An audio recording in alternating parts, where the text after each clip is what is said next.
ఎవరకు చెప్ప ఎవరికి ఎవరికి దేవునికి తెలియదంటూ ఏమీ లేదు. ఈ భూ సంపద ఎవరిదంటే దేవుడిది. ఆకాశం ఎవరిదంటే దేవుడిది. ఎంత దూరం ప్రయాణం చేసినా మన ప్రయాణం అంతా మాట్లాడదు. మన ప్రయాణం అంతా ఎవరు తెలుసు?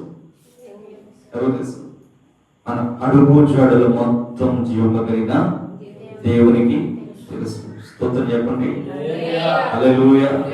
మరోసారి చెప్పండి, మన అడుగు జాడలన్నీ ఎవరు తెలుసు? దేవునికి తెలుసు. దేవునికి తెలియనిది ఏమైనా ఉందా? దేవునికి తెలియని ఏమైనా ఉందా?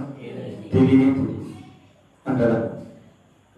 దేవునికి సమస్తం తెలుసు. కుటుంబాలు ఎలాగా ఈరోజు ఉన్నాయంటే, దేవునితో సంబంధం కలిగి, దేవునితో సహవాసం కలిగి బ్రతుకుతూ, దేవునితో కలిసి నడుస్తూ బ్రతకలేక, జీవితాన్ని గడపలేక ఉన్నవారు చాలా మంది ఉన్నారు. లేదా? ఉన్నారు లేదా?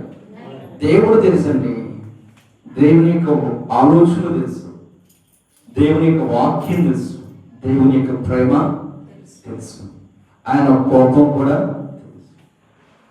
ఇన్ని తెలిసిన వారు దేవుని ఎలాగా వాడుకుంటున్నారంటే, అక్కరతల కొరకు, అవసరాల కొరకు ఇలాగా వాడుకుంటున్నారు. దేవుడికి తెలియనది ఏదైనా ఉందంటే ఏమీ లేదు.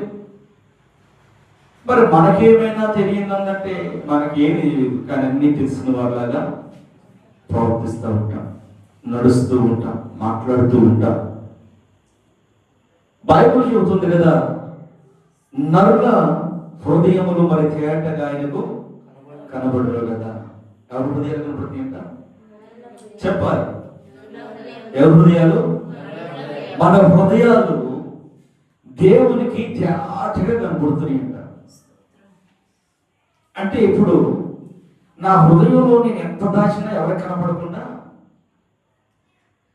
నా హృదయంలో ఉన్నదంతా భూజనులకు ఎవరికి కనపడకుండా, కుటుంబస్తులకు కనపడకుండా, భార్య కనపడకుండా, పిల్లలకు కనపడకుండా, నా అన్నదమ్ములకు కనపడకుండా, నా ఆత్మీయులకు కనపడకుండా నేను ఎంత దాచుకున్నా, కనపడే ఒక వ్యక్తి ఉన్నాడు, ఆయనకు మాత్రమే కనపడింది. ఆయనే మనం ఆరాధిస్తున్న నజరేయుడైన యేసయ్య. ఆమేన్, ఆమేన్. నీ హృదయంలో ఉన్నది, నీ హృదయ తలంపు